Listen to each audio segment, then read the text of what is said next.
Very good morning to my dear students, my self Nilesh Kumar. आज lines and angle शुरू करने जा रहे हैं। ज्योमेट्री का सीरीज है। लाइंस एंड एंगल के लिए क्लास 7 से लेकर क्लास 9 तक के सारे बच्चे के लिए इंपॉर्टेंट है। 10 में भी इसका यूज है, तो इसलिए कॉमन टॉपिक है। 6 में भी थोड़ा बहुत पढ़ना है, तो इस टॉपिक को स्टार्ट कर रहे हैं। ज्योमेट्री का है लाइंस एंड एंगल। अब continue lines and angles, triangles और बाकी जो भी कोऑर्डिनेटर्स वगैरह उसी के बारे में इस सीरीज में पूरा कंप्लीट करेंगे। तो एकदम बेसिक से स्टार्ट करते हैं, ठीक है, ताकि मतलब सारे बच्चे को समझ में आए और बेसिक से एकदम ऊपर तक जाएंगे। जैसे मतलब लाइन क्या होता है, लाइन सेगमेंट क्या होता है, उन सब चीजों के बारे में बताते चलते हैं। तो आज के क्लास में सबसे पहला जो लेक्चर है, ये फर्स्ट लेक्चर है, इसमें हम सिर्फ बेसिक चीज के बारे में बात करेंगे, ठीक है। तो आगे फिर आगे क्लास में आज जैसे जैसे बढ़ते जाएंगे तो कुछ क्वेश्चंस और थ्योरम्स जो भी होंगे उसको करेंगे। तो आशा करता हूं कि आप घर पे होंगे, सुरक्षित होंगे और स्वस्थ होंगे। तो चलिए आज के क्लास स्टार्ट करते हैं। देखिए, लाइंस एंड एंगल्स में दो टर्म सबसे पहले निकल के आता है। सबसे पहला टर्म्स आता है लाइंस। लाइंस होता क्या है?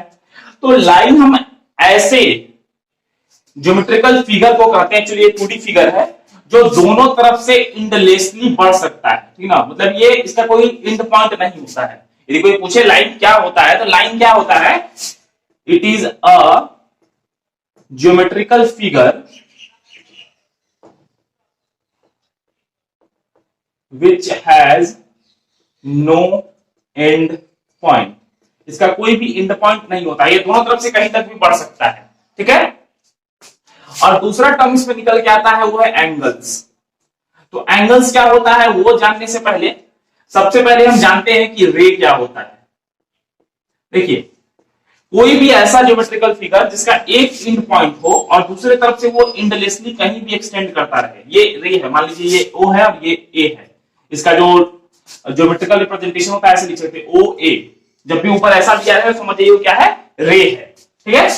तो ये क्या है? इसका एक एंड पॉइंट है और दूसरी तरफ से कहीं भी कितना दूर भी बढ़ सकता है, इसका कोई सीमा नहीं है, ठीक ना। तो इसका डेफिनेशन लिखे थे, it has one fixed and point. एक ही फिक्स्ड एंड पॉइंट होता है। एग्जांपल इसका आप ले लेते हैं, सन का रेस, सूरज का रोशनी जो आ रही है सूरज से, तो सूरज का क्या है? And point. और धरती तक आ रहा है तो वो जो दूसरा वाला एंड है वही है ये जो एंडलेसली बढ़ रहा है, ठीक है।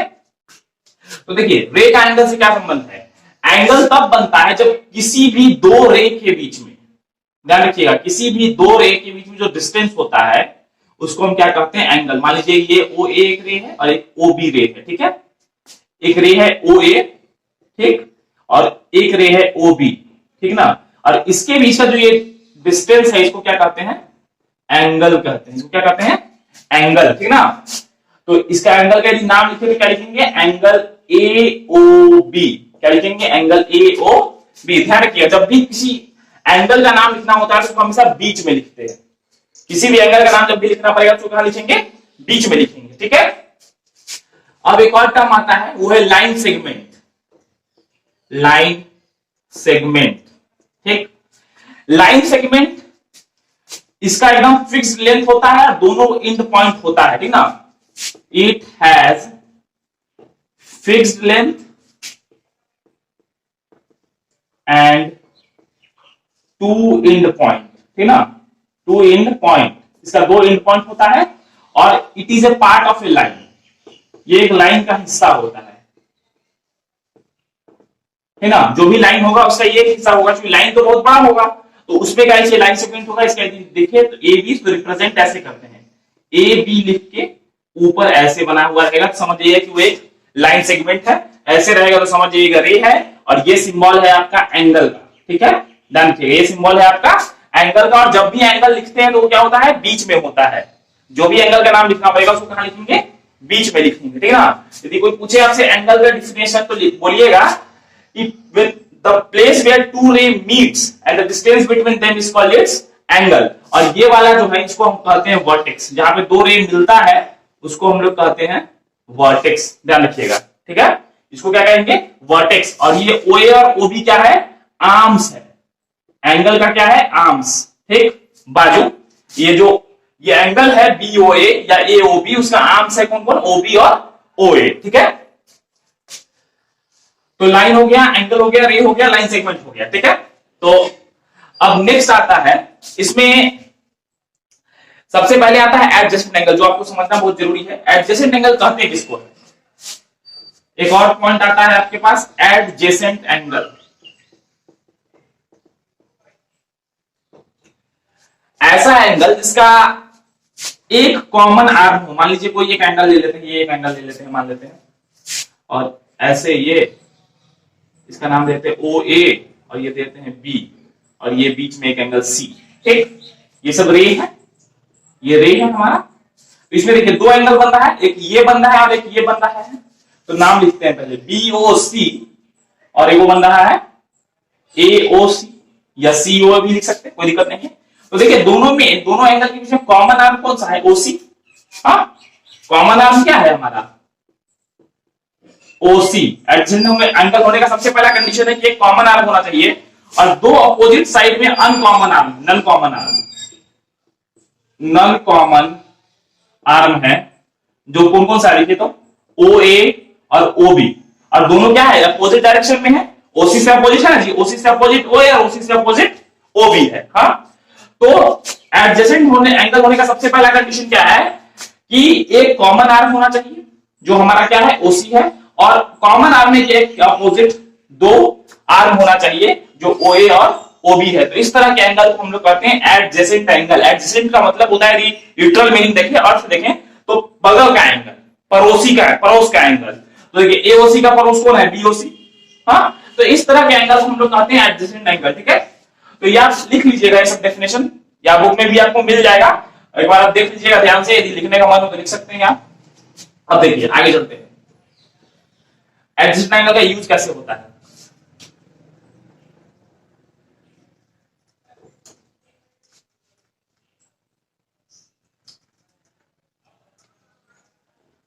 इसके बेस पर क्वेश्चन देखो, उससे पहले एक चीज और समझिए, ये एक होता है linear pair, linear pair, linear pair of angle.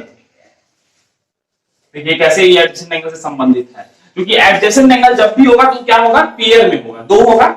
उस पर लीनियर पेयर होता है the sum of two angles is 180 degree is called linear pair। दो एंगल का सम यदि 180 डिग्री होगा तो क्या कहेंगे हम? लीनियर पेयर कहेंगे। जैसे मान लीजिए अब 180 डिग्री होगा, मतलब क्या है?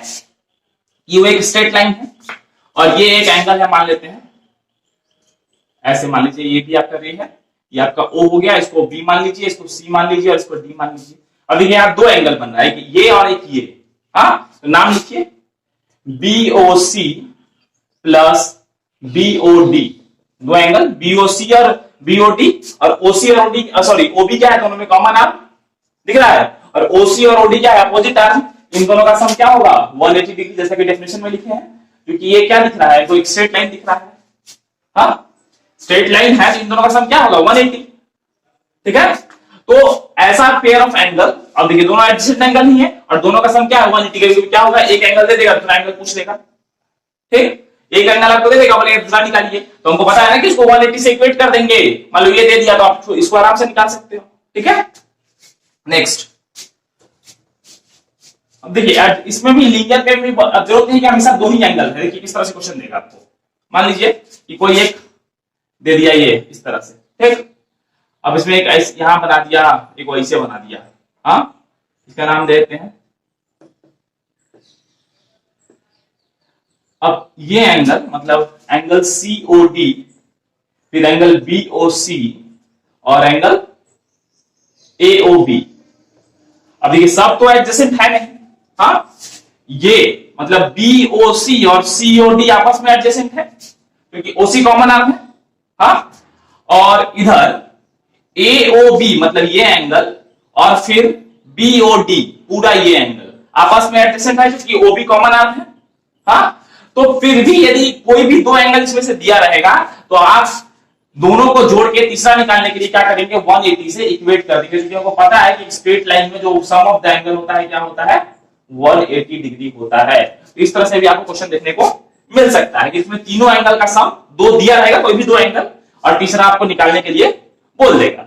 ठीक है, तो समझ में आ रहा है एडजेसेंट एंगल का। इस तरह से और बहुत सारा क्वेश्चन आपको मिल सकता है बनाने के लिए। क्वेश्चन करेंगे आगे क्लास में, अभी फिलहाल बेसिक कॉन्सेप्ट क्या होता है उसको समझ लेते हैं, जैसे जैसे क्वेश्चन करेंगे और आपको समझ में अच्छा से आएगा। अब चलिए आज की क्लास में हम टाइप्स ऑफ एंगल्स कर लेते हैं।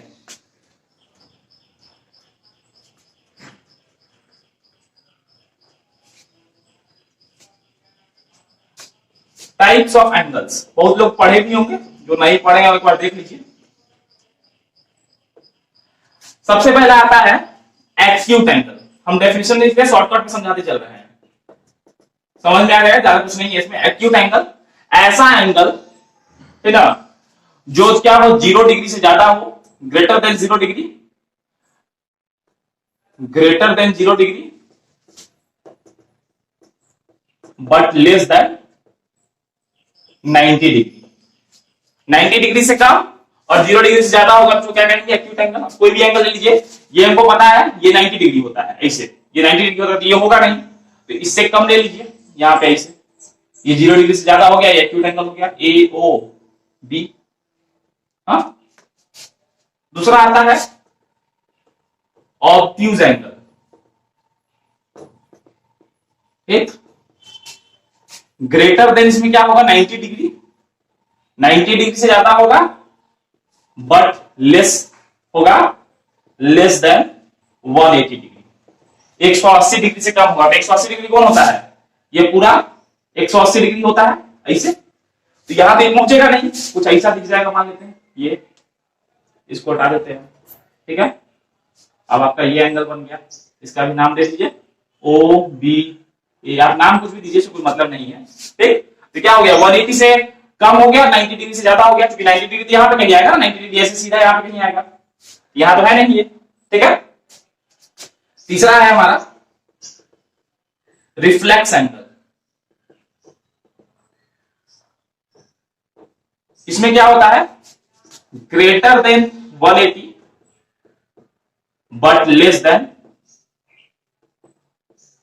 360 डिग्री, ठीक। 360 से कम होगा, आप देखिए 360 पहले समझ लेते हैं तब इसको समझ में आ जाएगा। उसको हम लोग कंप्लीट एंगल कहते हैं 360 डिग्री को। 360 डिग्री मतलब मान लीजिए कि कोई भी एक पॉइंट है, यहां से एंगल स्टार्ट हुआ, पूरा गोल घूम के फिर यहीं पहुंच गया, ये 360 डिग्री हो गया। हाँ, मान लीजिए एंगल यहां से शुरू हुआ, ये एंगल यहां शुरू हुआ, ऐसे बढ़ता गया बढ़ता गया बढ़ता गया, आगे चलता गया, यहां पे आया तो 180 डिग्री हो गया। हाँ, मान लीजिए फिर ये आगे बढ़ा, ठीक, और फिर आके यहाँ कंप्लीट हो गया, ये एंगल फिर से, ये मतलब ये ऐसे एकदम कंप्लीट हो गया, ये लाइन फिर यहीं आ गया, तो ये एंगल क्या हो गया आपका 360 डिग्री हो गया, ठीक ना। लेकिन यहाँ क्या करा 180 से ज्यादा होगा लेकिन 360 से कम होगा, तो मतलब आपका क्या होगा, इसके ऊपर देखिए ये आपका 180 होता है स्ट्रेट लाइन। हाँ, तो ये 180 से ज्यादा है और 360 यहाँ पे आता है ऐसे, तो ये वाला मान लीजिए ये आपका पॉइंट है, यहाँ कहीं ऐसे आएगा। हाँ, ये वाला आपका हट जाएगा, हाँ ये भी नहीं रहेगा, तो ये आप इधर से ये एंगल बनेगा, जिसको कहेंगे हम लोग रिफ्लेक्स एंगल। इसको क्या कहेंगे, रिफ्लेक्स एंगल, ठीक है। ये 180 से ज्यादा हो गया, 360 से कम हो गया। अब बोलिएगा ये क्यों नहीं किया भैया, अब ये ले लेंगे तो एक्यूट ना हो जाएगा जी। हाँ, क्योंकि ये तो 90 डिग्री से कम है नहीं, 90 डिग्री यहां नहीं आएगा कहीं ऐसे, तो इसको तो ले लेगा तो ये एक्यूट हो जाएगा, तो हम ये नहीं लेके बाहर से लेते हैं, इसको कहते हैं रिफ्लेक्स एंगल, ठीक है। और कंप्लीट एंगल बता ही दिए हैं। चौथा है कंप्लीट एंगल, कंप्लीट एंगल, ठीक। अब कंप्लीट एंगल भी लिख सकते हैं, the angle which measure exactly 360 degree. ऐसा एंगल जो एग्जैक्टली 360 डिग्री मेजर करता है उसको हम लोग क्या कहते हैं, कंप्लीट एंगल कहते हैं, ठीक ना। और फिर आता है आपका एक और चीज, वो है राइट एंगल, ठीक है। राइट एंगल में क्या होता है, राइट एंगल में होता है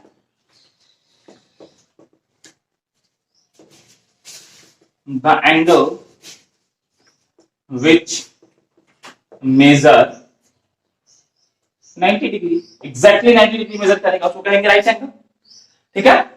तो ये आपका टाइप्स ऑफ एंगल्स था पूरा। आर्म्स वगैरह क्या होता है, एडजेसेंट एंगल क्या होता है, उस चीज को समझे हैं। तो उम्मीद करता हूं कि आपको समझ में आ गया होगा कि डेफिनेशंस थोड़ा बेसिक जानना जरूरी है। बहुत बच्चे होंगे ऐसे जो 6 के होंगे 7 के होंगे उसके में भी याद नहीं हो, पढ़े होंगे भूल गए होंगे, तो एक बार रिवीजन हो जाएगा।